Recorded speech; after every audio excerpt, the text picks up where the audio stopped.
The arithmetic of complex numbers is pretty straightforward, but we start by defining complex numbers to have both a real part and imaginary part.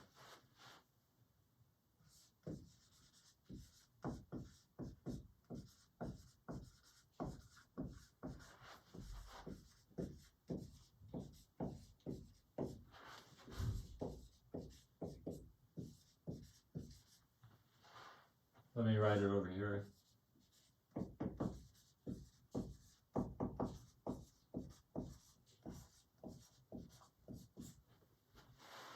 Numbers that you're used to, real numbers, like 7, square root of 7, pi, negative 100, all of those are complex numbers as well. They just have a 0 times I for the imaginary part.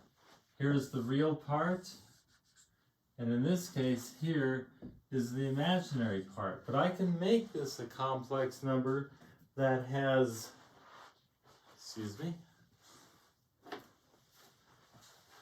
that has an imaginary part as well by putting, say, a 2 in front of there. Now I have, here's my real part, 7. Here's my imaginary part, 2i. You're going to find that complex numbers, when we talk about them having to do with arithmetic, we have both a real part and an imaginary part. To add complex numbers, we have a plus bi as one complex number. If I'm adding that to c plus di, we add the real part together and we get a plus, I don't need a parentheses there, we get a plus c for the real part. I'm just going to put a r like that. And then we get plus b plus d times I for the imaginary part. I'm going to put a kind of a funny C there for complex. This is my real part, this is my imaginary part. All we do is we add the components together. A plus C, that's the real part. Real parts add together to make a real part. B plus D, that's the imaginary parts.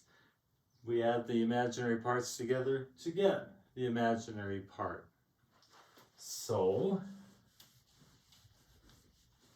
if I had 3 minus 2i, and I'm adding it to 2 plus 5i, 3 plus 2 is 5, minus 2i plus 5i is plus 3i.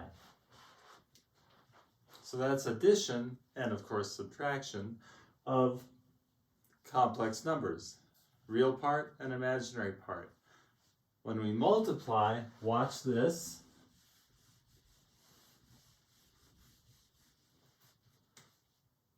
I have a plus bi times c plus di.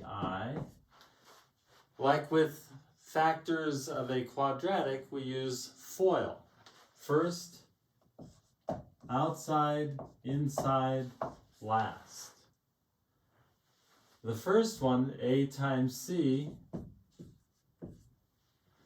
The next one, outside, a times di.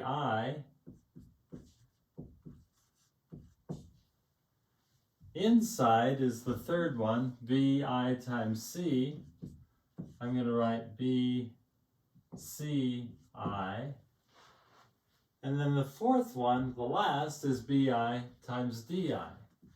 Bi times di. I want to pay attention to that last one because I have an I squared term there.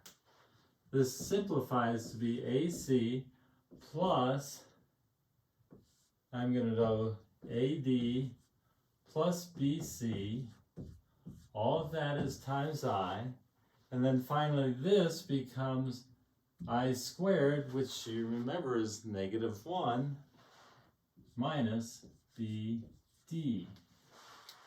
The i's go away because I'm multiplying an I times an I. I times I is -1. That's where that minus sign comes from. Let's stop there, and the next video is going to talk about conjugates.